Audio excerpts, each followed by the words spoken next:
Chapter 7. Weekend Leave and a New Bride. We did not know where they were taking my father, and although we asked Bekja Baba, he could only say that the recruiting centre might have some information. The next day, Faraday was sent to inquire and came back to tell us that my father's age group were at the Hassan Pasha Mosque, waiting to be sent away. My mother was excited and bade my grandmother get ready to accompany us to the mosque, as perhaps we would be able to catch a glimpse of my father before he left.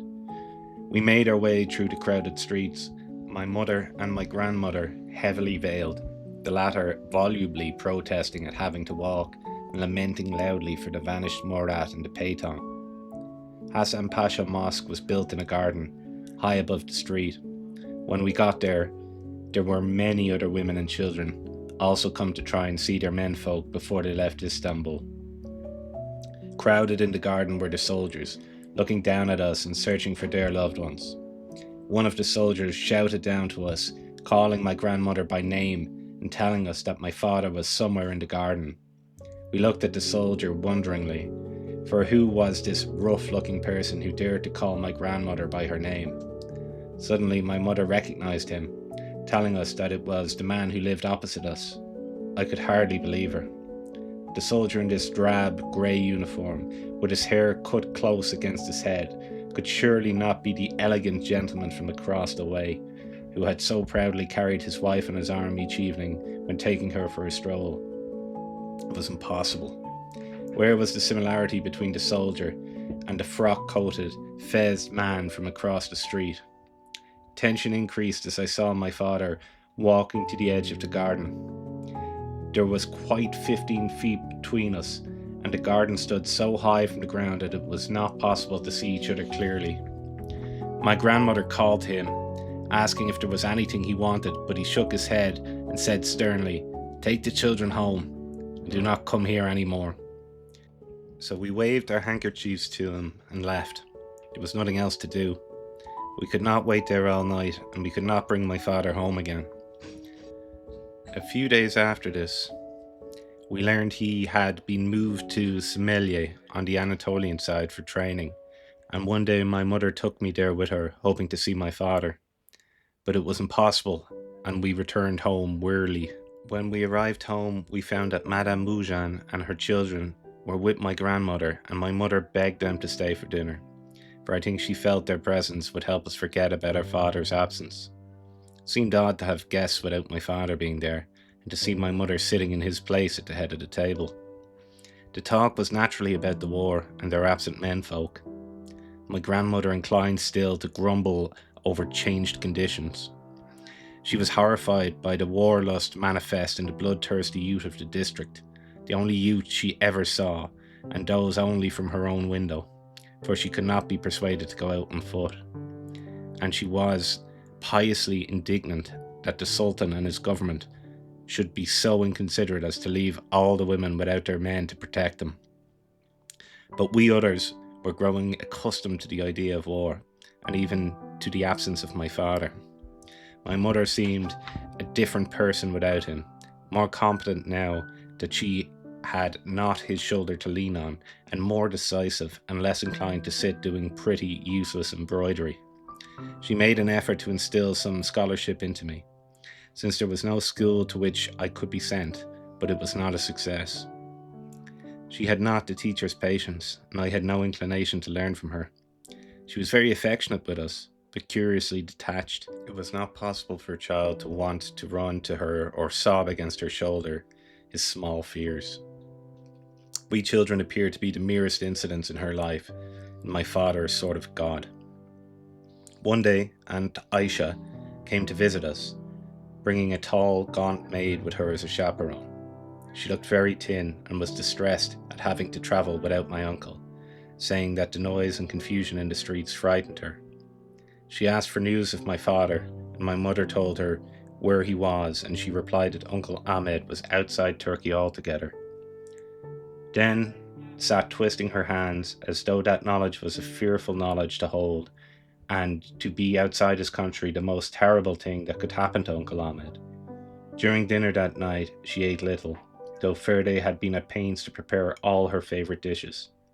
She sipped a little red wine and coughed continuously, apologizing blushingly, saying that she had had this cough for many months now, and that it would not go or respond to the various herbal treatments her cook had recommended. During dinner, Ferde appeared with a letter from my mother. It had been brought by the Batman of a certain captain, whom we knew very well. He said that my father was well but unable to write, for he was undergoing a very rigorous officer's training, which for some reason or other made it impossible for him to communicate with my mother himself. The captain went on to say that at the end of the initial training period, probably by the coming weekend, my father would be given a few days' leave. Ferde stood by whilst my mother read this out to us, and she was as excited as the rest of us, and there and then began to plan what my father would be given to eat. My aunt smiled wistfully, but my grandmother triumphantly held out her glass for more wine and said, "You see, they will make him an officer. Did I not tell you that always?" Then we all drank my father's health and felt proud and happy. Inja was dispatched to tell Madame Mouan of the good news and to request that she should come and drink coffee with us. Mehmed and I were taken to bed, but the women sat long in the salon, their happy faces floating up the stairs and my mother's laughter now and then ringing out purely, just as in the days when my father had always been with us. Aunt Aisha left for Sarayir, and we were 2 more days to prepare for my father's arrival. Those days the Muslim weekend was Thursday and Friday, and no cleaning could be done during that time. Thursday morning dawned clear and cold, and Inja had no time to waste with Mehmed and me. Once we were dressed, we were severely cautioned not to get ourselves dirtied, but a twinkle lurked behind the severe voice, for today was a happy day, not to be spoiled by tears. That day the house was enchanted. Clean curtains were hung in the main rooms, a great orgy of polishing went on, and silk cloths and lace cloths were put everywhere, just as at Bairam. But this was better than Bairam, for her father was coming home. Many neighbours called, and my mother drank endless cups of Turkish coffee with them. My grandmother held a sort of court among them, all 5 fingers of one hand decorated with exquisite rings and jewels blazing about her neck. She was her old, arrogant, despotic self again, and commanded royally. Ferde and Inja worked like slaves. Flowers were found and arranged, glasses polished until they shone with 1,000 eyes, and silver made a note of glory against the mellow walnut of the great buffet. Morning slipped into afternoon, and still my father did not come. Mehmed and I waited for hours in the front of the door, until finally the raw air drove us shivering indoors. Everywhere in the house was a sense of expectancy. The hall was all a-glitter with the sheen from the freshly polished floor and the reflection of the giant silver trays in the patina of the table, an English table my great-grandfather had once brought back from his travels. A copper mangal, a sort of brazier, gave off heat to thaw a cold and weary voyager, and the chrysanthemums from Sarayir glowed brightly in a corner. The house waited for its master, and nothing more remained to be done. But still the afternoon flew until it was evening and time for Inja to light the 6 tall lamps in the salon and the smaller ones in the hall. Mehmed and I were disconsolate. Would our father not come after all? We opened the front door for a last peep into the evening gloom, letting in such a gust of cold air that Inja sharply ordered us to close the door immediately. I had seen a soldier turning the corner, and I thought it was the captain's Batman come with another message, and I shouted to my mother to come. The soldier called to me, and then I knew it was not the captain's Batman after all, but my father. I ran to him, throwing myself with violence into his outstretched arms. Mehmed came flying after me. We went into the house together, and there was my mother in the hall, all a-tremble with happiness, and flushed rosy red, wearing a wine velvet dress and rubies to glorify her neck.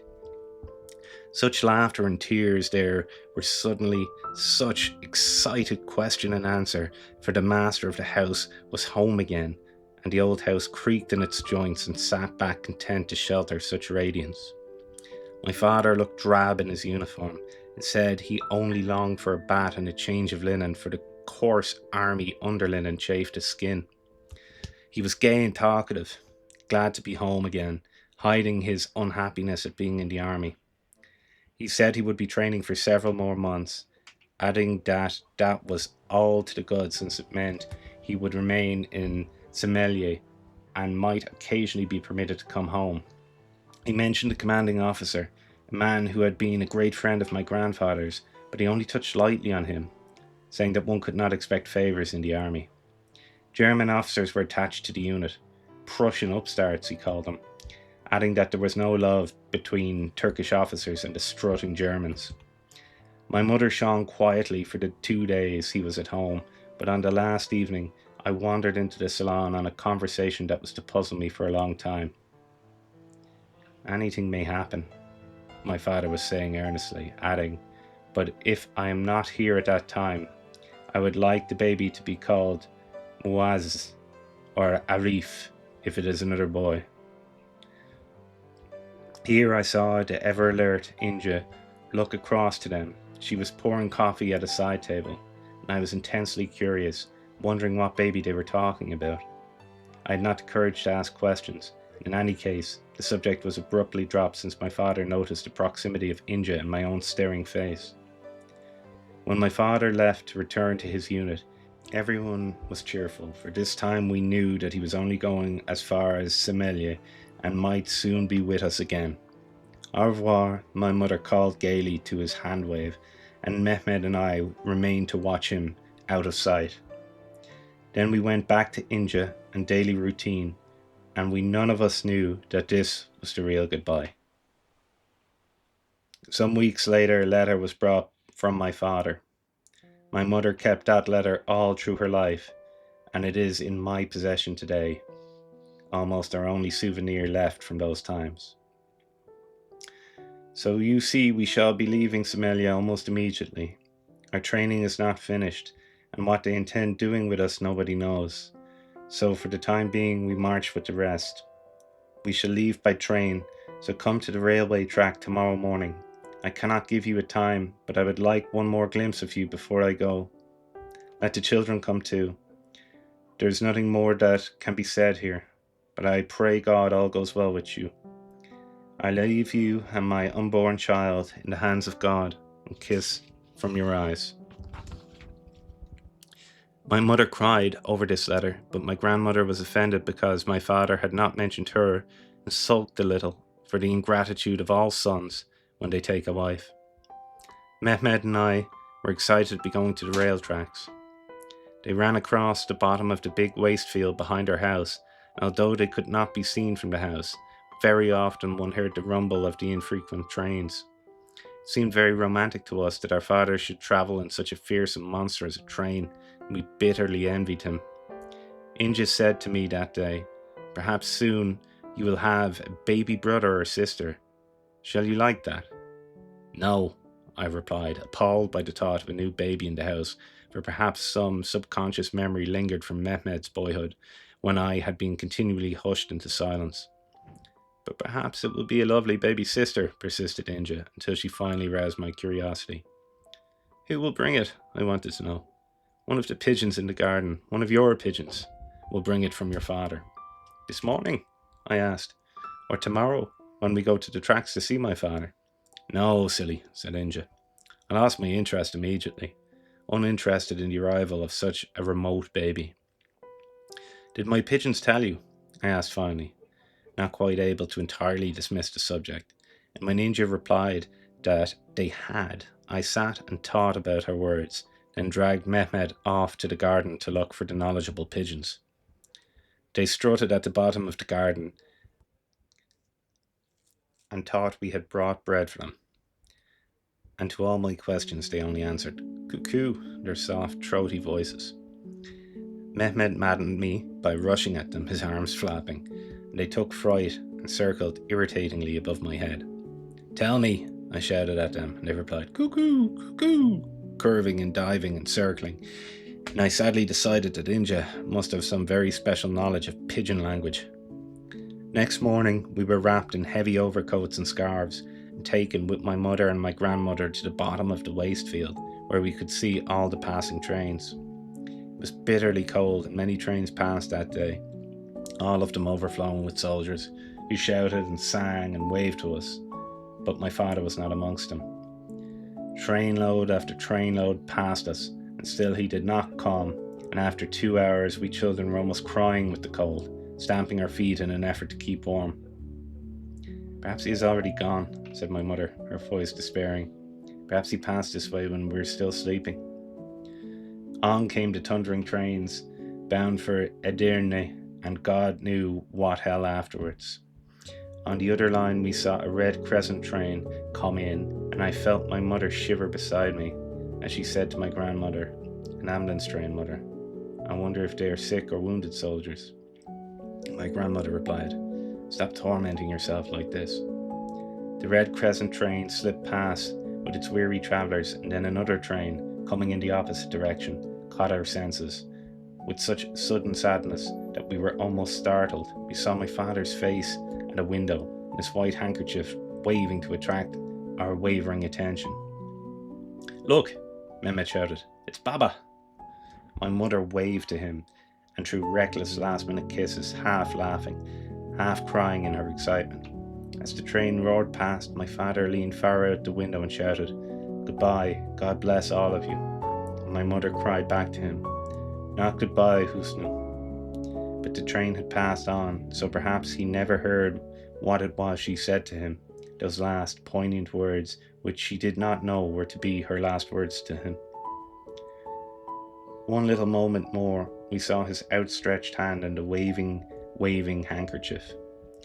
Then that too was gone, and he was gone, and the cold morning seemed suddenly colder. We returned home to a warm fire, but the chill that was in our blood took a long time to thaw. But life had still to march on, and the slow, agonizing days of waiting for news to be lived through. Then other problems began to present themselves, creeping insidiously into the normal pattern of life and disrupting it. Firstly arose the problem of food. For weeks Faraday had been using our reserve stocks, and my mother became alarmed by the rapidity with which they ran down. 6 of us had to be fed several times a day, and made great inroads on flour and sugar and rice. Faraday spent more time hunting open shops than she did in the kitchen. Our bread consumption was cut to the minimum. Sweets with luncheon became things to be remembered, and fresh milk was scarce and costly. When it could be bought, it had to be boiled for several minutes before it was safe to drink, and was almost half water. The odd job man was dismissed, since formerly he had always had all his meals in the house. The washerwoman was, for the moment, retained, since she only ever came once a week, and she was deemed a necessity. My grandmother professed to take no interest in these domestic problems, but many times I heard her grumbling voice declaring that in her time 6 servants had been necessary to run her house, and that now my mother expected to get the same results with 2 and a washerwoman. My mother ignored her. She had ceased to be a lady of leisure, and was frequently to be found in the kitchen these days during Faraday's shopping expeditions. Prices had suddenly become fantastic. Treble its normal price was asked, but in those days our trouble was not one of money. When my father had sold his business, he had brought all the money home to us in notes and in gold, and it was decided to keep this large amount in the house, since banking systems were deemed to be too intricate for my mother to understand. So the undefended money lay in the house, many thousands of liras dangerously reposing in a flat wooden box in my mother's bedroom, and none realised the danger of the arrangement. My grandmother had no money of her own. My grandfather, according to Turkish custom, left everything with my father, merely stipulating that my grandmother should be cared for all her life. Since this was the usual manner of leaving possessions or property, my grandmother felt no resentment. She had many fine pieces of jewellery, and the lack of ready money was no drawback to her. She had never been allowed to handle money in her life, rarely went out anywhere, and had no knowledge of the value of anything. She got impatient if my mother complained of the dearness of things, and could not be made to understand why no sweets were nowadays served with luncheon. She had a great appetite for the heavy, syrupy Turkish sweets made with butter and eggs, and accused my mother of trying to starve her, now that there were no menfolk in the house to defend her. She would imperiously demand fruits or bonbons and sulk when she was told she could not have them. She complained that her Turkish coffee was not sweet enough and took to secreting little packets of sugar about her person, tipping a little surreptitiously into her cup when my mother was not looking. As the winter grew more severe, she became more and more cantankerous and would sit huddled over the fire in the salon, wrapped in numerous shawls. She was morose and irritable, her appetite insatiable, and she found fault with everything. One morning she threw us all into a flurry by announcing over breakfast that she was going to Sarayir, where she insisted she would get more to eat than she was getting with us. She demanded that Faraday should accompany her, remaining with her during her stay with Aunt Aisha. My mother indignantly opposed the idea, asking what she was expected to do without her treasured Faraday. My grandmother grunted, implying tacitly that she neither knew nor cared. She wanted Faraday, and that was all there was to it. However, in the end it was all arranged to everyone's satisfaction. Faraday would accompany my grandmother but would return to us that same evening. We bolted our meagre breakfast, and Faraday tore herself in little pieces, trying to do too many things at once. But at last we got them off, my grandmother having her last little grumble because she had to travel to Galata Bridge in a hired cab. Mehmed and I followed my mother into the kitchen, where she was going to take Faraday's place for the day. She wore an apron over her pretty dress, and we were set to work to help her. I was put to peeling potatoes, a job I loathed, only a little less than I loathed the taste of potatoes. Mehmed was given the easiest thing to do, happily staggered about, taking the dried cutlery into the canteen in the dining room, hanging cups, and managing to break a few. "Times are changing," said my mother to me conversationally, briskly, shaking out the freshly washed kitchen cloths. "Perhaps there will be many things you will both have to learn to do until this war is over. When your father comes back again, everything will be all right, but until that time, we must all learn to look after ourselves. Your grandmother is old, and she does not understand things. Therefore, we must have patience with her." She sounded hard and a bit impatient, and I wondered why she spoke of my grandmother like this. She felt me watching her and said, "This is a very good woman, but she will not accept the fact that there are many things we cannot get nowadays. All those little luxuries your grandfather used to bring her." And she broke off, pondering on the changed conditions, her hands looking red and ugly, and I was horrified to see that they looked like Faraday's oranges. All their smooth, cool whiteness seemed to have disappeared. She caught my look and smiled at me, then glanced back to her rough hands and seemed proud of them. I thought she was very brave. She was only 22 at that time, well-born and accustomed to the sheltered life that only the well-born women of old Turkey really knew. Yet she had taken on her shoulders the responsibility of us children and my grandmother, and was so sensitive to the welfare of her servants that she shared their work willingly. She could not sit idle whilst two servants did the work of four, and, despite the fact that she was a shocking cook in those days, was always ready to help in the kitchen, humbly learning from the experienced Faraday. During my grandmother's sojourn at Sarayir, we received a letter from my father. He was somewhere near Edirne, was well but worried because no letters were being received from us or Uncle Ahmed, to whom he had repeatedly written. He wrote of his longing to be with us and of the appalling misery of the Turkish soldier. It was the first news we had for many weeks, and it was like a tonic for my mother, and we heard her lilting, singing voice again about the house. My grandmother brought back news that Uncle Ahmed was at Sham in Syria, and that my aunt was worse than we had suspected. Sarayir, she said, was in shocking condition, all the young men having gone to the war, and only the old ones left to look after the estate with no supervision to guide them. She brought back eggs and chickens and fresh butter, eagerly saying that Faraday could now make for us some nice, heavy, sticky sweets. My mother was going to indignantly veto such idea, but perhaps the old lady looked pathetic, for she suddenly relented and let my grandmother have her way. The visit to Sarayir had done a lot of good for my grandmother. I think the state of things there had depressed her unutterably, for now she took to doing small things about the house, and stopped complaining, appearing genuinely glad to be back in the sane, healthy atmosphere of her house. One day, the wife of the local imam paid us a surprise visit.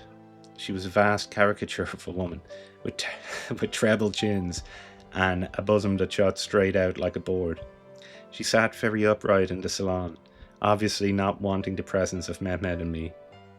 My mother apologized for us, explaining that Inja had so much to do that she could not be expected to look after us exclusively.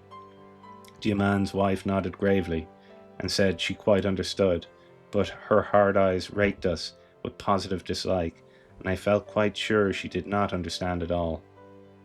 She settled herself comfortably near my grandmother, beginning to talk in a penetrating, sibilant whisper. She was telling her that a certain well-known gentleman of our slight acquaintance, a rich, eccentric old gentleman, was looking for a wife. She put a world of meaning into that one word. "Why?" demanded my grandmother blankly, and with such astonishment in her voice that the imam's wife huffily sniffed that she did not know, but that it was no unusual thing for a gentleman to want a wife. Energetically, my grandmother replied that it was highly unusual for the gentleman in question. The imam's wife made no comment, and then my mother came in with coffee, and for a while the subject was not discussed. But as though drawn by a magnet, the visitor could not keep away from the matter for long. This time she came straight to the point and propounded the amazing suggestion that my grandmother should marry him herself. We were all flabbergasted, and taking our astonished silence for approval, she continued by saying that the old man had himself expressed a great preference for my grandmother. He only waited for her to give her decision before finally declaring his intentions when, we gathered, he would eagerly, like a young man, leap into the arena and carry her off himself. There was an astounded, disbelieving silence when the imam's wife had finished speaking. I sat on the floor foolishly under my mother. An exasperated, angry note in her voice told me to go out of the room immediately and take Mehmed with me.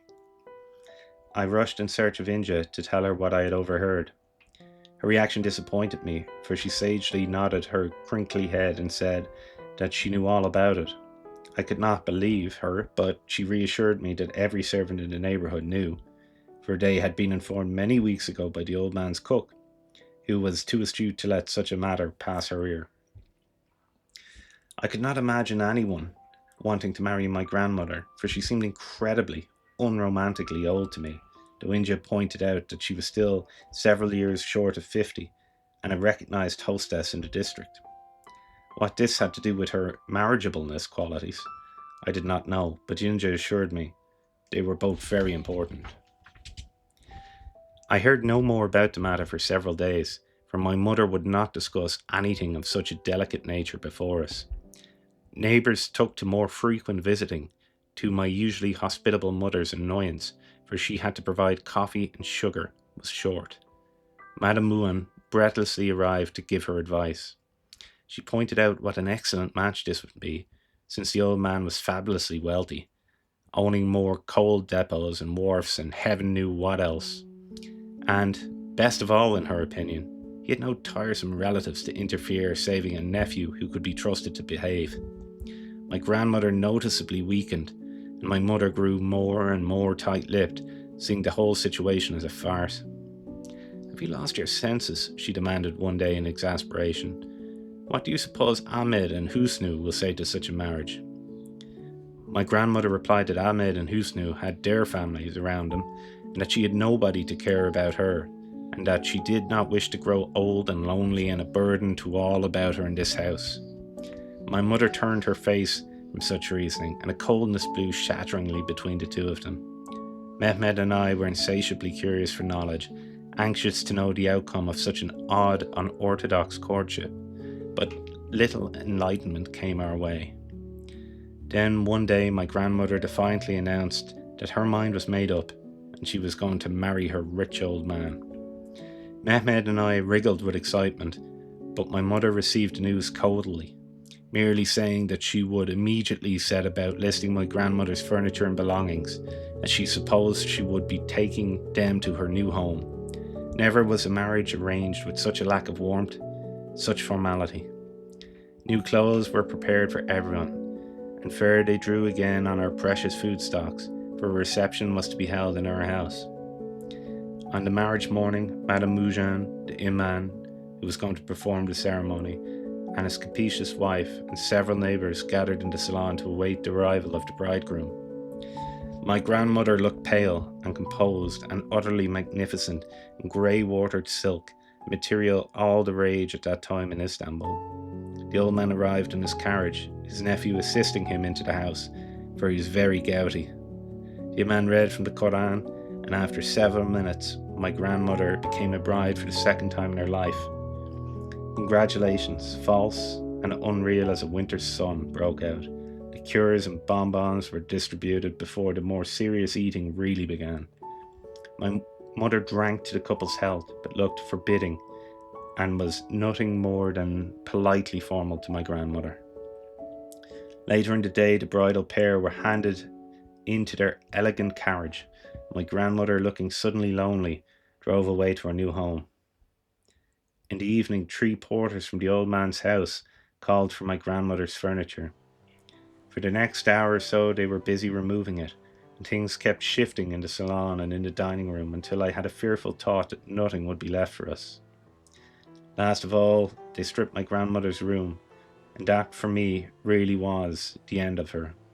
For when the room was empty, I peeped inside and saw that nothing of her was left there. The patterned curtains swung in the little breeze I made with the open door, and so little impression had my grandmother ever made on this house, that it seemed to me as if she had never lived there at all. The empty room echoed gently when I said, "Grandmother," and I shivered and ran to find Inja, who was always at hand when a small boy needed comfort.